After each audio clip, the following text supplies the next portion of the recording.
Position à Sainte-Geneviève-des-Bois. Vous êtes responsable de communication de la communauté des lacs de l'Essonne. Vous accompagnez des jeunes en création d'entreprise. Vous avez quand même une activité très importante avec les jeunes. Donc vous allez nous faire part de votre témoignage qui est très intéressant. Alors on vous écoute. Oui, bonjour, merci Amida. Bonjour à tous. Déjà tout d'abord, c'est la première fois que je me retrouve face à tant de personnes devant moi. Et la première fois que je me retrouve aussi face à tant de responsables de région. Vous inquiétez pas, tous commencé une première fois. Donc non, je veux vous remercier, vous et Valérie aussi, de me permettre de transmettre mon témoignage face à vous. Voilà. Parce que nous aussi, on a fait beaucoup de courriers recommandés à la région, au département avant Monsieur Gage, et on n'a pas eu de réponse. Voilà. Donc, et j'ai dit là où j'habite, à mon quartier, mais là où je suis, j'ai dit tiens, on a mieux qu'un courrier recommandé, je vais être physiquement devant vous pour représenter entre guillemets. Donc merci à vous. Voilà. Oui, effectivement.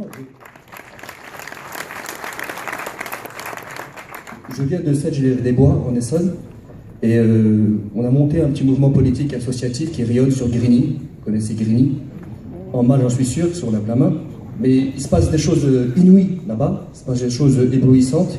Il y a des gens, des jeunes notamment, et des moins jeunes aussi, qui, entre autres, en ont marre du salariat, subissent le chômage et ont décidé de monter leur boîte. Et je suis souvent sollicité au 7e étage droite de l'ascenseur, c'est chez moi. Yacine, je ne sais pas comment monter une boîte. Je leur ai dit, on peut t'aider, mais il y a aussi des accompagnateurs, il y a aussi des institutions, il y a de nombreux partenaires qui peuvent vous accompagner. Et je lui dis, tiens, comme par hasard, tu sais, le chef de file principal de tout cela, c'est la région, qui est chef de file en matière de développement économique. Sauf que moi, quand je dis ça, parce que je suis un peu politisé, j'ai un peu une culture générale, ils me disent, Yacine, c'est quoi la région? Comment ça, la région? Pour vous, ça vous semble logique, en tant qu'élu, parlementaire et militant et sympathisant. Mais pour le citoyen ordinaire, quand je lui dis, va voir la région, il dit, comment ça, la région, c'est où? C'est Coulommiers, c'est Meaux, c'est Trappes? C'est quoi? Je dis, non, il y a une antenne administrative, gestionnaire de politique publique à l'échelle de la région. Et un des guichets principaux, c'est l'économie, c'est le développement économique. Ils sont là pour toi, pour t'accompagner. Et ça se trouve où exactement? Parce que je ne sais pas c'est quoi. Et on leur explique. Première étape, ils écrivent le courrier, ils se déplacent, et il se trouve qu'il n'y a pas de... La seule chose où on les indique, où on les oriente, c'est le créemaiboîte.fr. Vous savez, le site internet à plus d'1 million d'euros, où il faut une centaine de clics pour aboutir à quoi? À prendre une tisane après. Donc ils abandonnent.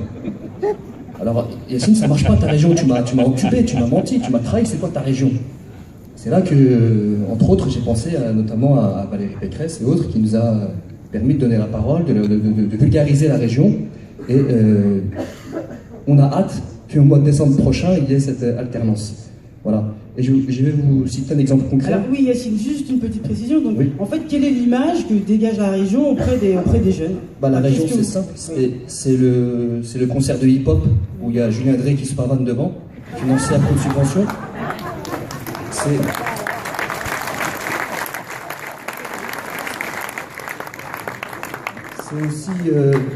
C'est aussi les murs délabrés de certains lycées, notamment Paul Langevin à Sainte-Geneviève-des-Bois, un lycée professionnel. C'est ça la région. C'est plus minime, plus implicite, mais c'est la région aussi, des murs délabrés dans certaines classes. Voilà. Et puis très concrètement, j'ai une histoire à vous raconter. Une copine à moi du quartier en a marre encore une fois du chômage, elle est mère de famille, elle a 3 enfants, elle a 29 ans.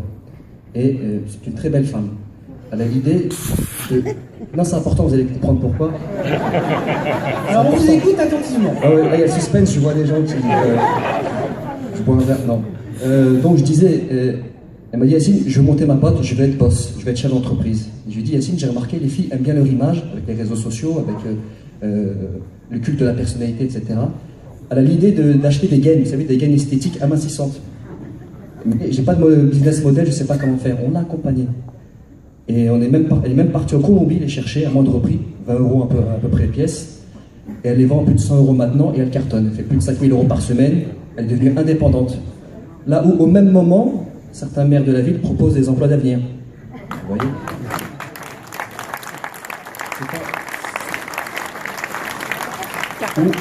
Ou certains autres maires, notamment socialistes, pour occuper les jeunes, donnent des créneaux de gymnase, 22h minuit. On va taper le ballon, on prend un chasuble jaune. Non, bleu.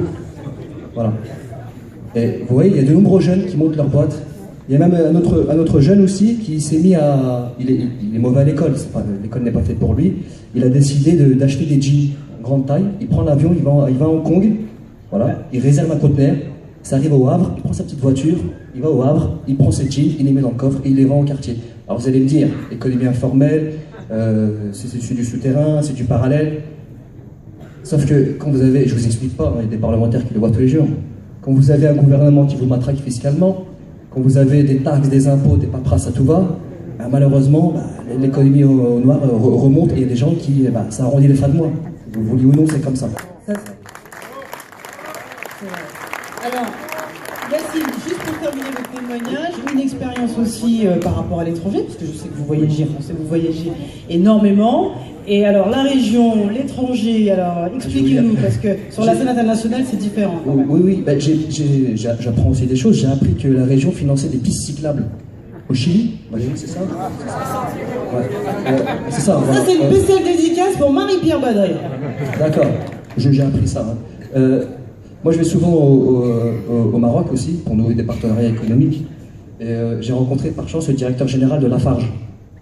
Et j'ai très facile d'accès, c'est incroyable. J'ai déjeuné avec lui et je lui ai dit pourquoi tu fais pas du business avec la région Île-de-France? C'est 5 milliards de budget, il y a des synergies pas possibles, on n'est pas loin de l'Allemagne, de l'Angleterre, bref, il y a des potentialités même inédites. Il me dit Yacine, quand j'envoie un mail à la région, ils me répondent 48 heures après.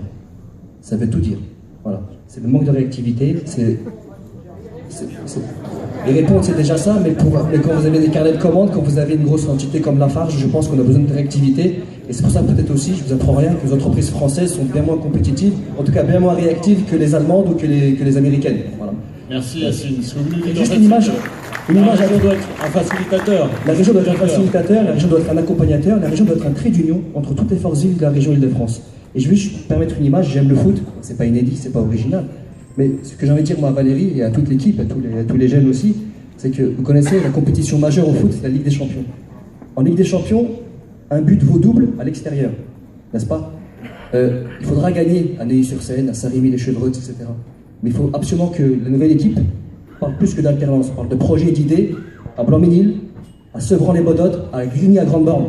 Les voix sont là-bas à faire.